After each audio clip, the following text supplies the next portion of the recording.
I wanted to go through something with you the other night, and it wasn't working on my phone, and that was this app that I have called Letterboxd, and it keeps track of all the movies that I watch. I mean, I have to put them in there, and I put notes in them too. Sometimes I kind of get lazy lately and not doing notes, but I just want to go through 2021, and we'll just start going through some of the stuff I've watched, and some of the stuff I pick out for you guys might be something good. I know some of these are really old, but either wanted to talk about them and I just wasn't on, here, or wasn't streaming or wasn't on YouTube or anything. So they came together, which is a really good movie. I watched that 2021. It's by the guys who did Wet Hot American Summer, United Citizens Brigade, or Upright Citizens Brigade. I'm sorry. So it's got Amy Poehler in it, Paul Rudd. Really good take on a romantic movie. It's like I put in my notes, I think I put, it's like one of my favorites. You either hate it or love it. A smart and silly parody of romantic comedies by the people that brought you Wet Hot American Summer. Like a smarter scary movie is what I said. That's easier for you're going to see when I review movies. I'm pretty basic. I give my range from 5 stars, and I'm pretty basic with it. I tell you what you want to know, what you need to know. I don't go into a whole bunch of theoretical stuff or methodical stuff or mythology into the background unless it's really important. But yeah, so they came together. That's a good one for a romantic night because it's not really a romantic night, romantic evening. It's a twist on a romantic story, and it's got Christopher Maloney in it from Law and Order, and his role's really good. You love it. The next one is Willy's Wonderland, not famous in my household. I really like it a lot. Nobody else does but me. I showed it to my daughter and my son, and they didn't care for it. But it's got Nick Cage in it. Of course, this came out last year, or yeah, 2021, and it's him basically in a Chuck E. Cheese type place with a bunch of animatronics that he has to watch for the night.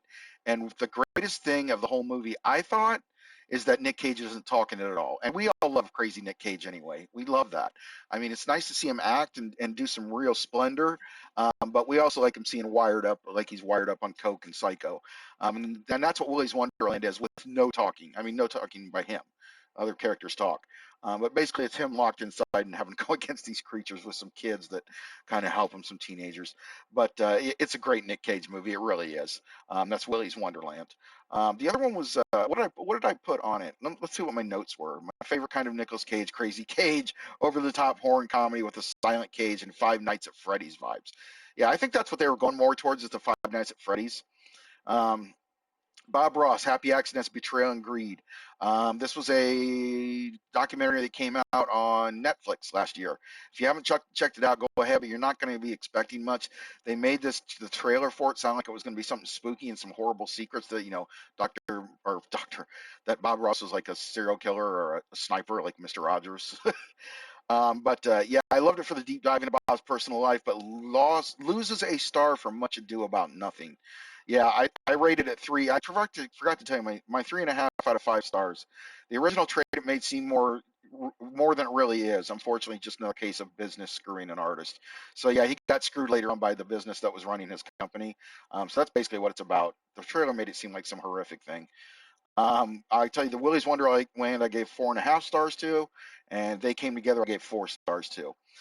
Till Death's another one. It's good. It's got Megan Fox in it. It came out last year too. So like I said, we're going through 2021. Um, and this is what I said: for all the talk and acclaim this movie and Megan Fox received, I went in hyped and left feeling blah. Megan Fox is good, but we don't have much else to judge her against a good judge her against with a career full of crap. It's a simple story with some simple twists. Parts of the story drag on, but it's not bad for a Monday night movie. That's kind of how I used to rank movies, was what night they were good to watch. Like a Friday night would be an awesome movie. But yeah, I gave it 3.5 stars. It's not bad. It's not bad for the the attempt it's made to in the kind of story, because the story circulates like a Castaway type story, or like another movie I know that's like this. A Stephen King movie. I can't think of what it was called. It came out with I can't think of her name.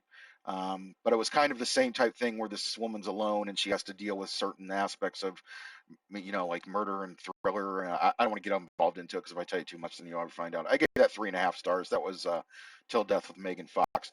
Rock Camp the movie, which is a documentary. I got that on Vudu, and it's about back in the day. Somebody started. I don't know who it was that started it. Started a rock camp for adults where you could go and at first it was like lower tier rockers, and they would teach you some stuff and then teach you performance moves. And, one of you guys would become a singer or a couple, or, some of you become a guitarist or drums, learn to play whatever. And you get, like Alice Cooper's done these things, Sammy Hagar. There's been a lot of big celebrities, Dave Mustaine, that have done these rock camp things. So I don't know if you know who you're going to see when you get there, but this is just basically a documentary about this rock camp. Um, and I said, why isn't there a film and TV camp yet? Exactly. Why isn't there like a film where you get to go practice being on TV or film? So somebody who's watching out there, that's your idea. Make a place where, like rock camp, like actor camp, where you can go and act in a play in front of people, and they get a week of teaching you to act or film make or whatever, and you make a short movie. Anyway, I guess they kind of did that with Ben Affleck, Matt Damon thing back in the 90s. I can't remember what it was called. Anyway, if you're going into this thinking you're going to be immersed in the camp for the whole movie, you could be wrong. You would be wrong. While it does have a few cool moments, it's really made up more of the stories of all the people that attend and teach at the camp. I was hoping for an in-depth and behind-the-scenes look at every aspect of the camp. I was left underwhelmed. So yeah, it was basically kind of a show story or fashion story. In other words, they're just giving you the good stuff, and they're not really delving into how the teachers feel about it and stuff and that kind of stuff, which I thought would have been kind of cool. But it's a good watch. I mean, it's something you can sink your teeth into, I guess. And I told you what I gave you that. And this is 4 stars. This is North Hollywood. Um, I sound like this is North Hollywood, dude. So like this one here, this is North Hollywood. It was in 2021. A coming of age story about a skater who struggles with the dreams his father has for him, and a friendship that's lasted for years, dude. Another fine performance by Vince Vaughn as the strict but caring father, plus a great cast of young, vibrant stars laying out the tale as old as time. Do you follow your dreams or be a normal person, dude? Like, what do you do? In North Hollywood, you'll find out. So I gave that was horrible, a horrible uh, California Surfer dude accent. Anyway, North Hollywood, it's really good. Vince Vaughn isn't in it; he's really good in it. But the star of the show is the main character, and it's all about him. And it's kind of a typical coming of age story. I liked it. Like I said, I think I gave, what is it, 4 stars? Yeah, 4 stars. The very excellent Mr. Dundee. Now, I wasn't going to watch this because I was a fan of Crocodile Dundee 1. 2 was all right. It kind of wasn't worth the effort. But I always thought he was a kind of a cool guy, the Crocodile Dundee character, or I should say Paul Hogan. And this is basically about him, about Paul Hogan. It's a mockumentary. It says, yes, I wrote, and I didn't give it a good review either. I give it 2.5 stars. And I said, yes, it's everything you think it is. Cheesy, silly, slapstick, and nostalgic. Unfortunately, none of it works. You can see where the jokes are, but they just aren't as funny as you think they are, or as they think they are, I should say. This is really too bad for Paul Hogan because he looks like he's trying and having a fun time with it, which he does in the movie. He really does look like he's having a good time. He just hasn't, he's got nothing to go with in it. It's sad because with a little more effort in the writing, this might have been a cute little movie about a gone but not forgotten cultural icon. He was kind of an icon, for back in my day. I gave that 2.5 stars. Like I said, not good at all. We'll move on. Still in 2021, guys. Son. This movie was a horror movie. I gave it 3.5 stars. I know I said I'd watch it again. So usually to get me to watch it again, I put a little heart next to it. And usually to get me to watch it again, I have to I'll put a little sorry, I'm getting mixed up. Usually for me to watch it again, it has to be of some interest, but it doesn't have to be like a 4 out of 5 or a 5 out of 5.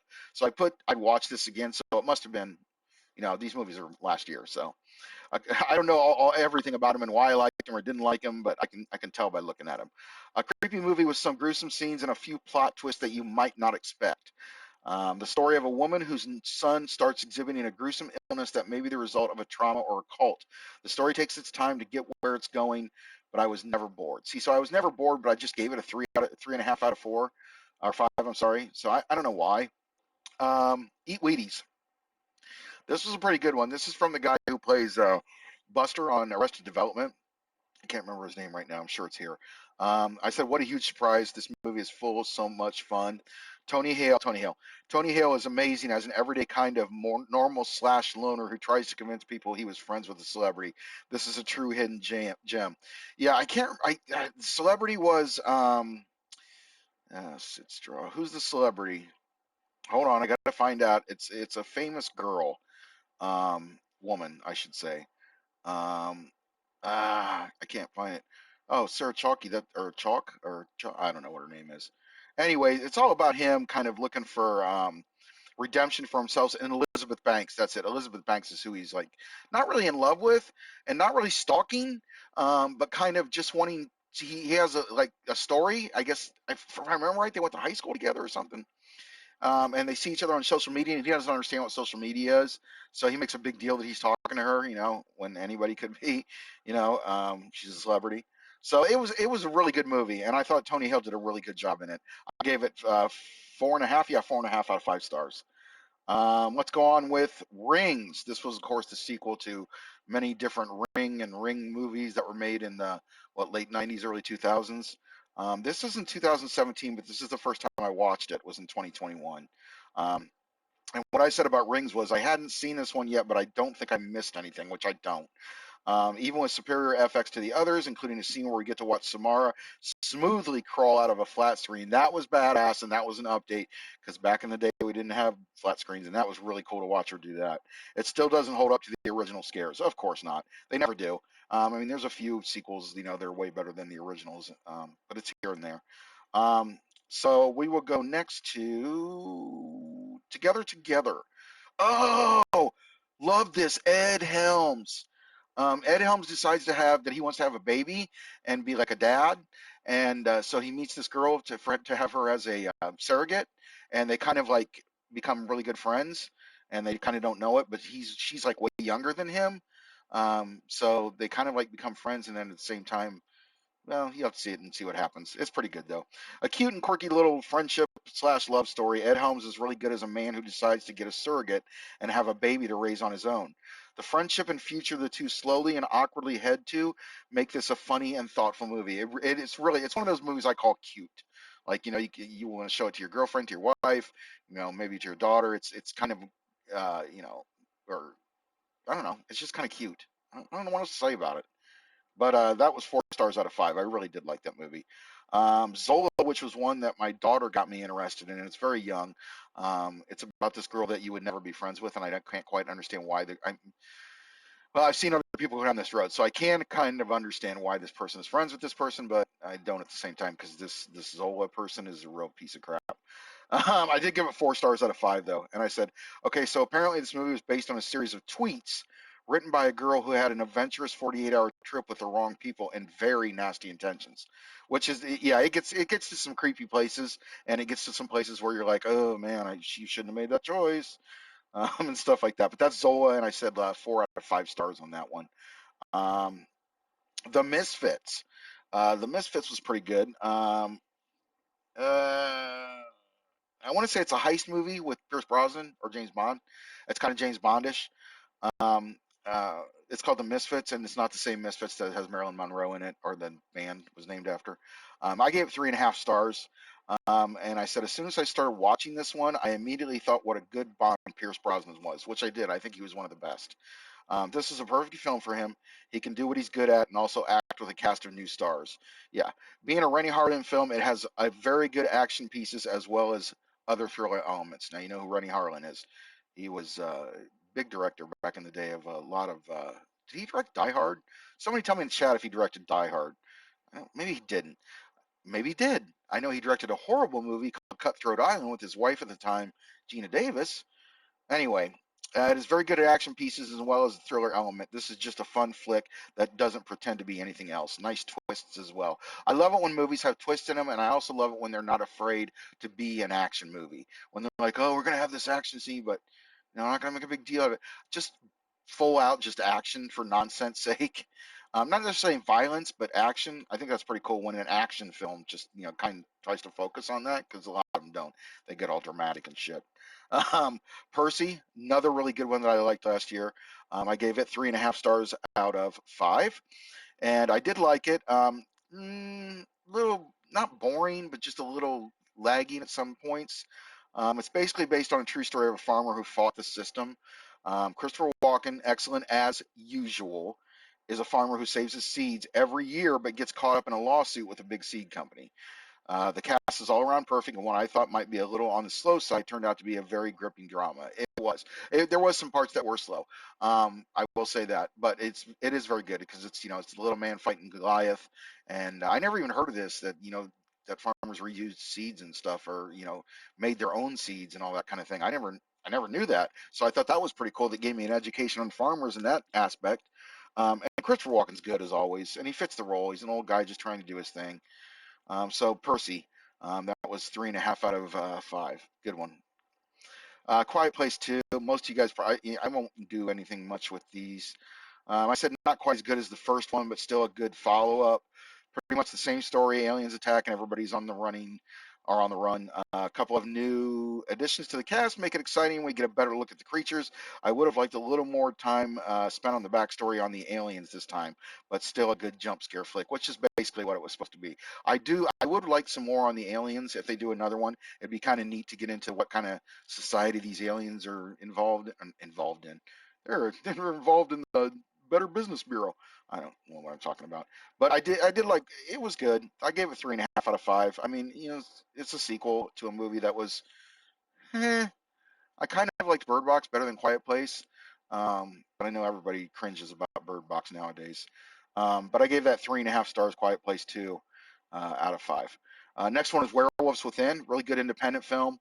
Don't know if a lot of people saw this one, and I gave it 4 stars out of 5. And I said probably one of the best game to movie flicks you will see this year. It's based on one of those video games that you can go through it. I can't remember what they're called. They have a dude who does them or whatever, but they're the ones that are kind of like a story arc, the whole game where they're in cartoons sometimes, and you just they do the actions, you don't really do anything, and you make decisions and stuff. But it's a decent game. I remember playing it. But a good helping of humor and a thriller. A good helping of humor and thriller genres are in heavy excess here. I had a lot of fun with this one, and the cast is perfect. They're really good, and this movie is funny, and it might even be good for Halloween now because I mean it is about werewolves. It's not really scary, but it's about as scary as the one that came out with Bill Murray about the what was it, vamp zombies. I can't remember what it's called. It had Adam Driver in it and Bill Murray. It was hilarious. It might be on this list. So Werewolves Within, I gave 4 out of 5 stars. Crime Story, this just didn't go anywhere. I thought this was horrible. I only watched it because Richard Dreyfuss is in it, and I love Richard Dreyfuss. I'm gonna love him until the day he dies. My favorite Jaws character, and did a lot of other movies, Stakeout, Goodbye Girl, stuff like that that I grew up with over the years. Um, I said kind of a mess with no real tight plot, a huge waste of Richard Dreyfuss and Mira Sorvino. See, I forgot Mira was in that. I really like her too. Dreyfuss is a has-been gangster and Sorvino his cop daughter. This was a huge disappointment. Don't know if Dreyfuss just took the check or if he's just at the point where he's just too old to be acting. So he's kind of he turned into kind of, if you've ever seen him in interviews, he's kind of what do they say? Uh, not a what do they say it about an old guy? He's kind of a crusty old guy. That's not really what I want to say though. Curmudgeony, is that the word? Curmudgeony, that might be it. Might be way off too. But yeah, I gave that 2.5 out of 5. Don't even bother with it. No, even if you're a Dreyfuss fan. Habit was another one. Um, that's got Gavin Rossdale in it, and he's a bad actor. Um, but it's basically three nuns walk into a bar. Love the Jesus connection. Very new and intriguing. Gavin Rossdale, bad actor. This is when I was writing things down. Thought it was going to be a basic artsy Spring Breakers thing, which is what I thought it was going to be. And the Jesus connection blew me away. The whole sexy rock star vibe, that was cool. I don't think people got this one, and that they just threw it out there, and hoped it would be a potential cult hit. Great movie to quote lines from. Do you want your soul to be damned for all eternity? Tossing Lucifer's salad. That was one of the lines I wrote down. Also, only 80 minutes long, short but sweet. It wasn't too bad. It's got what's her name, the girl that everybody likes on online. You know who I'm talking about. I can't think of what her name. Bella Thorne.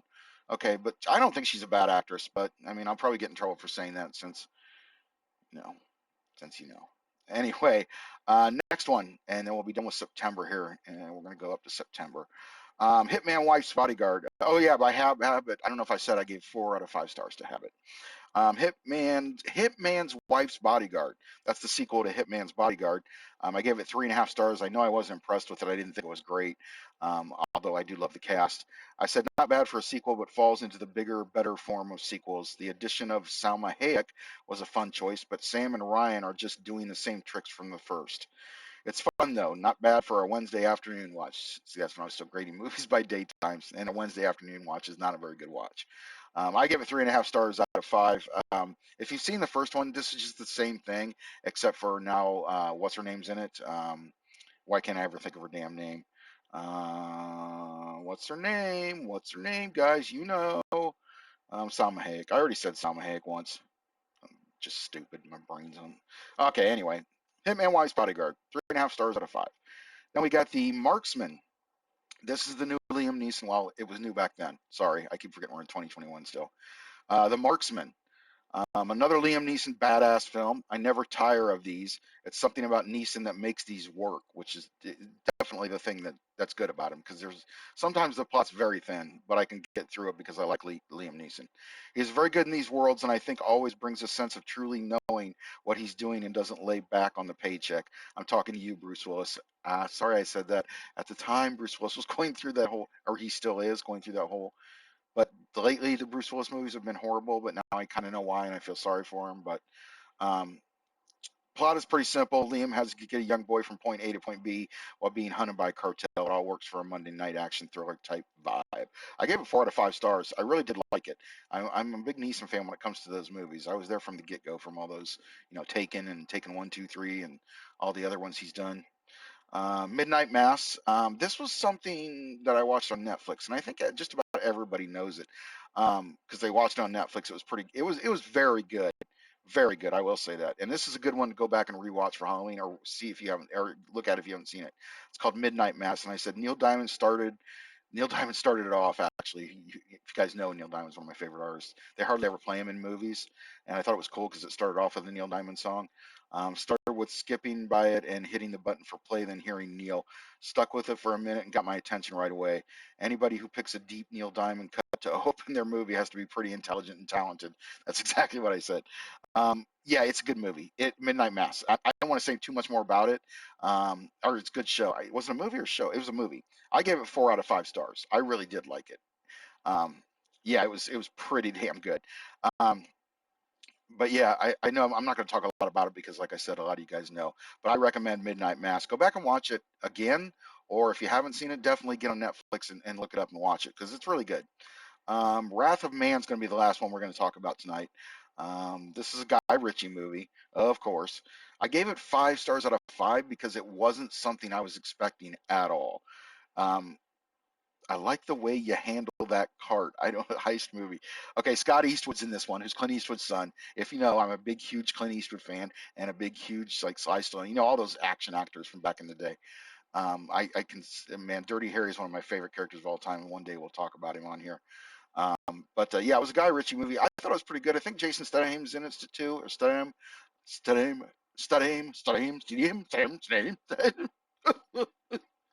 I don't know what that was all about, but yeah. So I don't quite remember much. I know it's a heist movie. I did like it. I gave it 5 out of 5 stars. But like I said, with some of these 2021 movies, since I'm just now getting to do this because I'm back online, it's getting a little to the point where I don't exactly know what this movie was about, or you know what I mean. So I did like it. I know I did really like it, and I know it's a gangster heist movie. And like I said, Scott Eastwood's in it, so that's incredible for me. 5 stars out of 5. Wrath of Man. Okay, now we'll hit October, and then we'll be up to a year at least. If you didn't know, I was just going through my 2021 movies, my big picks, and the ones everything that I watched, and on my Letterboxd, and that will do it for tonight, guys.